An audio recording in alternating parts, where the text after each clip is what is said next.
This show is strictly for entertainment purposes. We are not financial advisors. Please always gamble responsibly. Welcome back to another episode of Spread Detectives, where a podcast where we break down and give predictions on sports ranging from the NBA, the NFL, the MLB, all the way to Baccarat. And to my left here, I got Drake at Double Down Drake on Instagram. To my right, we got Hank at Moneyline Marsh on TikTok. And I'm Nick. Today we're going to kind of get into casino games, kind of some strategies, what we do when we walk through those beautiful double doors. And Hank, you seem like the right guy with that jacket zipped all the way up. You look like the guy that I would love to sit at a poker table with. So go ahead and kind of give us your favorite strategy, favorite casino game. By the way, Nick is an absolute fish at the poker table. Don't get that twisted. Yeah, right. But honestly, when talking about this, I mean, obviously we like to sports gamble a lot. It's the main kind of source of how we gamble and everything. But nothing. I'm going to piggyback on what you just said. Nothing is better than being drunk as a skunk, walking through those golden doors at 2 a.m. Whether you're in Vegas, whether you're in California, just. Harris in North Carolina. Everyone walks in with a boatload of money in cash, and you're like, I'm ready to lose it all. And nothing's better than walking to that ATM saying, damn, I just lost $1,000 in 2 minutes. So got to hit the ATM, got to get it back. Gotta suffer that $5 surcharge. Yeah. In Vegas, it's There's nothing ridiculous. like just getting together with the boys and driving to the res and just going in. Oh, yeah. To an Indian casino. Tailing some roulette spins. Yeah, you're blasting music, and the whole ride. You're just like, I'm good, and then you get to it, and on the way home, it's dead silent. No one wants to eat. Hey man, drop me off. But going into what I like, kind of my strategies. I love playing poker, and I love playing poker at non-big casinos. I remember one time I walked into the Venetian with about like $5,000 on me, and I lost that in probably 16 hands. I mean, those guys are absolute sharks over at any kind of poker room on the Strip. I mean, those guys know what they're doing. I mean, I remember when I met you, I was with Joe. We were in Vegas for like 2 days, and remember we called Seth, and you came down, and we met like outside. I think it was. You guys were at the MGM. No, it was the one where they shot The Hangover. How am I drawing a blank? No, Caesars. We were at Caesar's Palace. We were staying there, and smoked. You were like, I got a $1,000 poker tournament later today, and we're like, oh hell yeah! Didn't you lose the first hand? Very first hand, I got dealt Ace King, and I got to go all in. Is that even a good hand? It was a tournament. It's a decent hand. How many people were in the tournament? There was 16. 16 people? Yeah. Oh, that's a small tournament. It was a small tournament, yeah. Oh, okay. So the pot wasn't too terribly grand? big. Oh, I figured there were hundreds of people in it. No. So like if I enter a poker tournament for $1,000 and then it's winner take all. Yeah, so you have to empty out. Well, no, if you come in second, you could get like a couple grand. You know what I'm saying? Like I buy in with the $1,000, I can't lose $800 and be like, I want my $200. No, so they'll give you chips. Yeah, when you do a tournament, you exchange and you're there until you run out. If you do just hop on like a regular table, you can jump around. You can stand up at any time with your chips. But yeah, there's tournament style, and then there's like free play. Yeah, as you guys can tell, I don't know how to play poker. I would like to learn, but it's like learning to skateboard or more so skateboarding. I'm not willing to fall and get back up with my fucking money at a table. I don't know the poker etiquette. They're all getting their ass kicked if I lose. Well, the cool thing is now there's so many apps and stuff. You could just hop on and download one for free and play with like chips. Oh yeah, I tried on Bovada a few times and didn't go too well for me at all. I lost. So my biggest takeaway. You gotta. There's two aspects of it. You gotta be a shark or you gotta be a fish. Yeah. And with your mindset, you always go in thinking that you're a shark. Wait, so there could be I'm gonna let you get to it. But you could be a good poker player and be a fish. Yeah, absolutely. Okay, it's just the way you're saying it's all about getting someone on tilt. I mean, I play here in California down at Sequan Casino Resort, and those guys suck. I mean, you get someone on tilt within the second hand. I mean, our friends have seen it multiple times, but. When it comes to poker, you really just have to know. Yeah, that's my bookie calling. But you got to know. You have to edit that one out. Yeah, you got to know who to take on and who to kind of like. You got to. As soon as you sit down, you read every single person, and you know who's going to give you all their money within 2 or 3 hands. Because it's more of a mind game than anything. Yeah, and the one thing I like poker is there's some skill aspect of it. You're not just going against it. I mean, there's a little bit in blackjack, but it's all luck. If it was all cards, then the same people the same people wouldn't win the poker tournaments every year. Like there's a skill to it, and like there's an art, and that's what you have to learn, and it's tough. And the thing is, when you just sit down at a table with 7 or 8 people that you've never seen, it takes a minute to understand who's actually good at poker, who's not, who knows what they're doing, who's just bluffing, who's trying to make it look like they don't know what they're doing. In recent memory, I have been kind of titled a fish. When I get a good hand, I'm shooting. I'm firing pre-flop. Where you can get a lot of value is betting pre-flop and just kind of getting people out. That's where I play into where it's not skill for me, it's luck. I've played 7 deuce offsuit, and I've won because I had a trip 2s or something before, and then the flop just comes 2-2, ace or something, and then they hit their ace, but I got, I'm sitting with trips. So I'm a big pre-flop bettor. I wouldn't take that advice. I wouldn't. I was gonna say Seth's gonna have a field day with this episode. More than so, you bet pre-flop, you get them out early. I mean, there's been multiple times where I've won a lot of money before we even saw cards.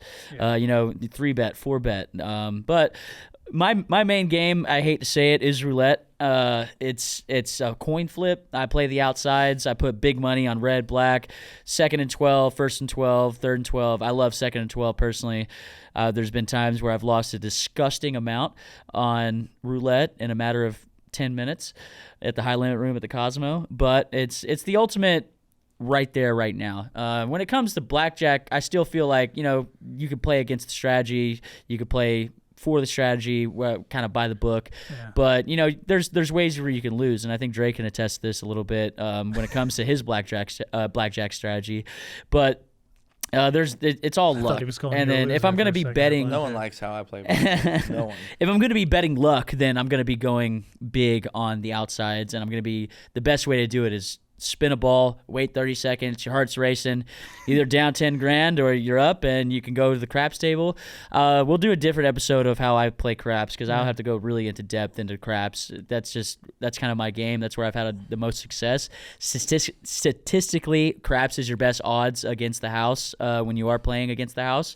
So we'll do a different episode on that, but I have a huge, great strategy with that. But I definitely want to hear kind of switch it over to Drake. Yeah, I want to because people don't like playing blackjack with me either. So, and we only played that one time on Bovado last week for a few minutes. Yeah. So I'm curious to hear your strategy because I wonder if we play the same. Like Seth hates playing. He hates the way I play. Joe hates it too. That's why for me, I don't even like when we're in Vegas. That's why I liked COVID, going to Vegas in COVID because it was so empty. Yeah. I can play blackjack by myself against a dealer because thing is, I'm not trying to piss anyone off. I'm trying to win money too, bro. That's like when someone's like, bro, don't crash the whip. It's like, I don't want to crash the car. I'm going to do my best, but if I make a wrong turn or I fuck up, sorry. I remember that one time I was playing in Vegas and it was like these 2 old dudes, fucking old farts, go fucking take care of your family. And they're like, oh, this guy couldn't pin the tail on the donkey with his eyes open. And I'm like, I'm winning money. You're taking their cards. Yeah, but I'm winning money. The thing is, that's all that matters to me. That's why I like to play alone. I'm not worried about their pockets. I don't know you, dude. Exactly. No, I agree with that. That's what I'm saying. I'd rather... 100%. People can hate that. My strategy is right here. My gut. I'm with that. I play with my gut. That's it. I mean, there's a few. Obviously, there's some strategies that I'll go off of, but I don't. You split in tens. Where are they showing? Okay, I don't split tens. Yeah, but I'm not saying it's wrong. I wouldn't do it.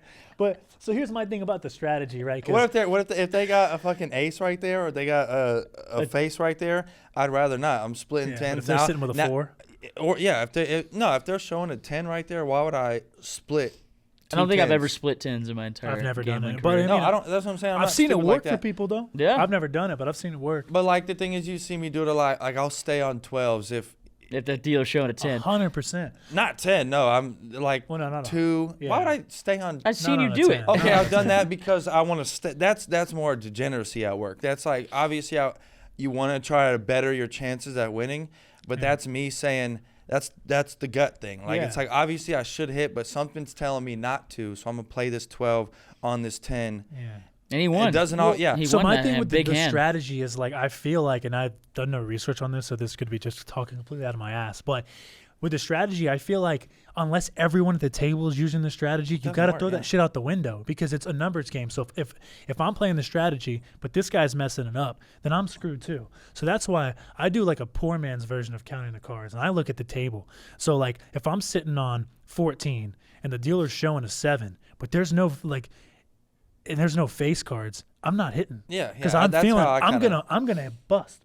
So it's like I might as well give the dealer a chance to bust as opposed to me busting. That's how I look at it. I stay. You're just prolonging the inevitable. I always stay. Like I'm a huge. But you just said it. You just said it. I hit on the 12 because I was like, I want to keep some skin in this one. Yeah, and it ended up paying off. Yeah, I'm a huge advocate for staying more than hitting. Yeah, nothing's worse than on a if you 15, hit, 16 you don't get it, and then he busts. And then everyone's over there high-fiving you over there like, yeah. If I can need me one of those at the table. Yeah. So yeah, I definitely. People want to play blackjack. I think the biggest thing when you go into gamble, and this is absolutely the worst advice. Please do not listen to this, but you got to have more ammo when you lose, because more times than not, those lights are on for a reason. You're built to lose the first time. Yeah. Okay, I can agree with that. So like if your bankroll, like everyone's bankroll is different. So like play towards your bankroll. Don't try to play like if you're in a situation like you're with your buddies, and he pulls out $2,000. But he has $30,000 to play with, and you pull out $2,000, but you have $5,000 to play with. You just kind of fucked yourself because when y'all both lose that $2,000, which he's gonna go pull out another $2,000 or $5,000 probably. You can't keep up with the Joneses that much longer. You're gonna be done. You're gonna be in the hotel room or at the car. We'll see. Yeah, we'll see. What I think people do is I think people double down or people bet up in the wrong positions. Like very often with blackjack. Like if they win, they'll like take their winnings and they'll double down on the next hand. Yeah. And that's moronic. Why would you do that? I'm the opposite. I've seen people go. When I win, I go lower. And when I lose, then I double.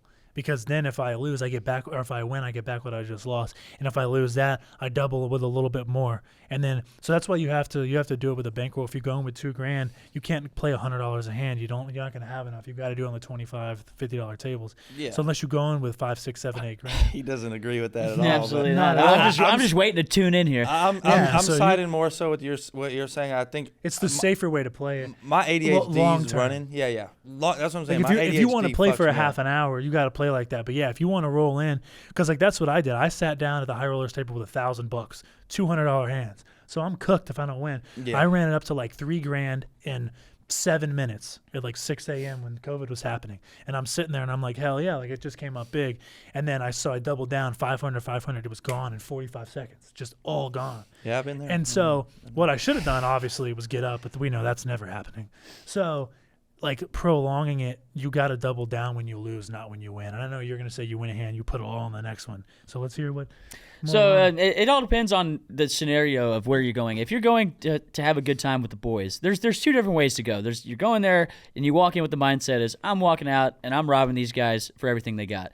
And then there's the second where I want to go have fun with the boys. You go throw some $25 on some numbers on roulette or something. That's fun. That's where you walk out, you're down $300-$400. Who really cares? Yeah. Those times where you're going in to where it's time to lock in and make some money. We're doing $1,000 on second and 12. We're putting down $2,000 on blackjack hands. We're playing craps and rolling for 45 minutes. It all depends on the kind of the setting of when you go to the casino. Yeah. And the majority of the times it's probably like 2 to 3 in the morning.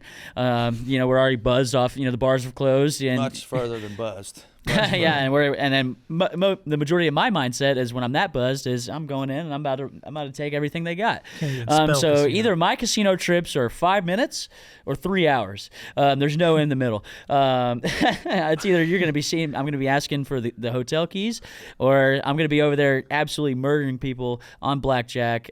On poker, it all depends. When you have that feeling, and what kind of night it's going to be, and it's all I think in luck and retrospect. A lot of it is. When it comes to the luck aspect, there is a little bit of luck in poker, but when it comes to the table games, everything's luck. And if you just have that luck, you have that mindset, then it's going to be your night, and you're going to walk out, $5 to $10,000 richer, however you're betting, yeah. But it does depend on the mindset of your entire group that you do come in with. Oh, yeah. I mean, that was just a little teaser. We'll obviously get more into it over time. We'll do a longer video and tell some stories. I know you have some crazy ones, and so do you. Got to I've go got get a some couple. updated stories. Little Vegas trip, I think, is long overdue. For sure. Absolutely, get some stories. Yeah. Come back. February 20th, we're going. Wraparound suite at the Cosmo. We're royalty here, so we're gonna be throwing down big bucks. And thankfully for my Super Bowl win coming up, I will have a lot of money to kind of fire off. All right, Let's wrap it up. Oh, yeah. Well, thank it. you guys for tuning in. Once again, like, comment under the video your favorite casino games. We'll be back next week with another one with a big Super Bowl prediction. Have a good week. Cheers. All righty.